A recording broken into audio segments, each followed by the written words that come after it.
প্রধান উপদেষ্টা ডক্টর মোহাম্মদ ইউনূস বলেছেন, দান অনুদান নয়, স্বাস্থ্যসেবা নিশ্চিতে সামাজিক ব্যবসাই একমাত্র উপায়। ১৫তম সামাজিক ব্যবসা দিবস উপলক্ষে সাভারের জিরাবতে সামাজিক কনভেনশন সেন্টারে আয়োজিত অনুষ্ঠানে আজ কথা বলেন তিনি।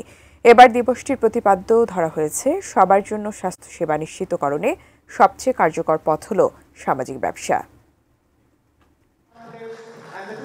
সামাজিক ব্যবসা দিবস উপলক্ষে দুদিনের আয়োজনে যোগ দিয়েছেন ৩৮টি দেশের প্রতিনিধি সহ প্রায় ১,০০০ জন। নিজেদের ভেন্যুতে প্রথমবারের মতো এই দিবস পালনকে পারিবারিক মিলন মেলা বলে উচ্ছ্বাস প্রকাশ করেন সামাজিক ব্যবসা ধারণা প্রবক্তা doctor Muhammad Yunus.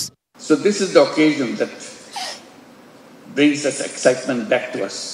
By being together itself does the magic, and that magic pushes us to do things in a much more powerful way than we did before. This was built for Social Business Day, but you couldn't hold that Social Business Day. Not because we are not ready,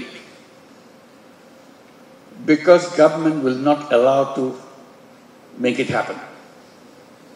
What a strange way. This is nothing to do with anything government should worry about.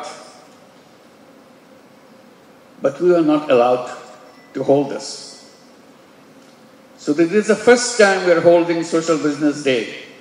SMC Otsalai elo aro unnoto notun প্যাকে জীবন বাঁচায়, জীবনকে এগিয়ে নিয়ে যায়। শান্তিতে নোবেলজয়ী এই অর্থনীতিবিদ বরাবরই বলে আসছেন, টেকসই জীবন ব্যবস্থা পেতে সামাজিক ব্যবসার বিকল্প নেই। শিক্ষা ও স্বাস্থ্যের ক্ষেত্রেও এর আবশ্যকতা তুলে ধরেন তিনি।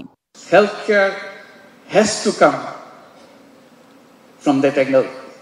That's the only solution healthcare has, social business angle. You cannot leave it to business to make money. Then healthcare stays out. People are left out. Nobody can solve that problem.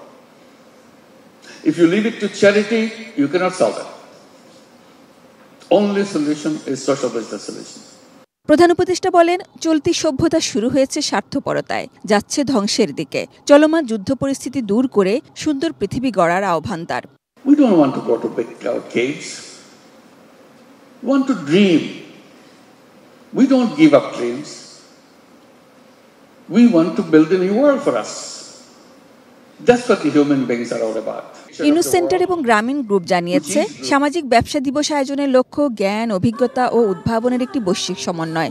স্বাস্থ্যসেবা এবং অন্যান্য ক্ষেত্রে বৈষম্য ও সীমাবদ্ধতা মোকাবেলা করে টেকসই, ন্যায়সঙ্গত এবং মানবিক বিশ্ব করে তোলা। দুদিনে 5টি পূর্ণাঙ্গ অধিবেশন এবং 8টি ব্রেকআউট অধিবেশনে সে লক্ষ্যেই আলোচনা চলবে।